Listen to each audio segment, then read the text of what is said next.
Ripples of Impact by Erin Sirin. Kia ora tātou. No Netherlands tōku papa, no Aotearoa tōku whaia. Ko taupo nui a tia te whenua, tipu, e noho ana o kei tauranga e nāianei, ko Sirin tōku whānau, he kākau aho, ko Erin tōku inoa, he nākau mahaki tāku ki te hara kore o ngā tamariki. I'm a first year student in the specialist teaching program and my endorsement area is early intervention.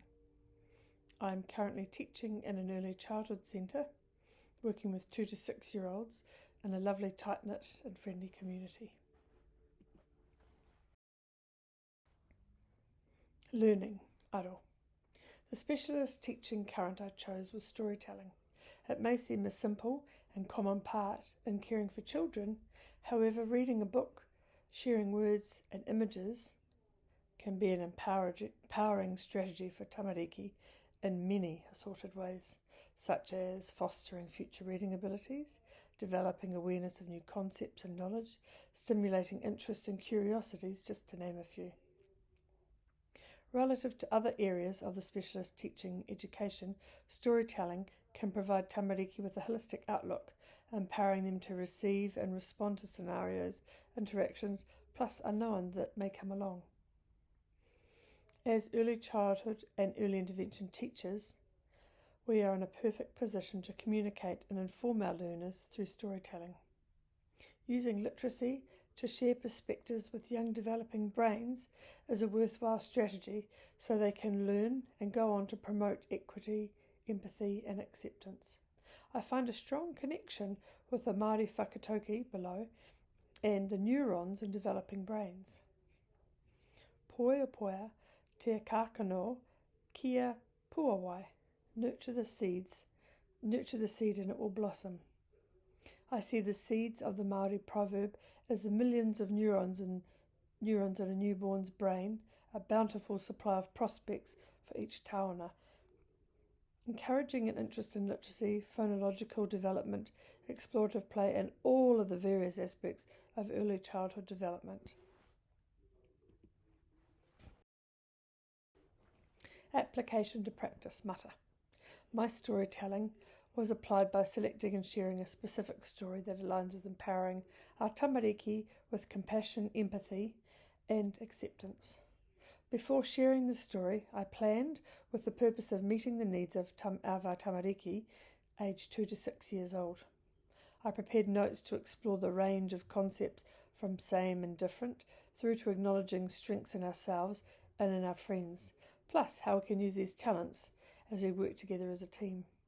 This range was to cater to the various stages of tamariki comprehension. This mahi involved sitting and engaging with tamariki, discussing and reading the story. The world needs you to be just who you are. Reading was followed up with an optional activity I prepared to continued relevant verbal exchanges. It involved tamariki choosing loose parts to decorate cardboard cutouts of 3 different bodies. And as they worked, we discussed their choices, how they decided to use them, and the similarities and differences with their friends. I gifted the book to my preschool to promote the positive content through sharing and repetition and enjoyment. So on the left there is my some of the questions and prompts I made for the reading. And the centre's the book I gifted with. I put the whakatauki in there, and then on the right there you can see some of the decorating of the cardboard cutouts. Ripples of Impact, WAI.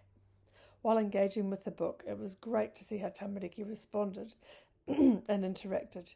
Hearing tamariki talk about their colour and design preferences showed a real genuine interest. Everyone was enthusiastically contributing and pointing, verbally sharing their ideas. Although I did notice my friend to my right, wearing the white Paw Patrol sweater, with their hands poised, yet not feeling confident enough to join in. After the large animated group dispersed, my quieter friend asked if I would read the book again. Sure. My friend was so captivated and wanted to have their turn to show me their favourite colours, the way they would make the basket for the hot air balloon, and their way of doing things. The follow-up activity allowed tamariki to make decisions and express themselves, and we continued to discuss the how and why of their choices around their creations. I was pleasantly surprised at how wholeheartedly tamariki responded to this book. There was always a nice balance with the audience absorbing and sharing information. Thinking ahead, I might need to implement strategies so everyone feels included, perhaps by having tamariki take turns at sharing their thoughts.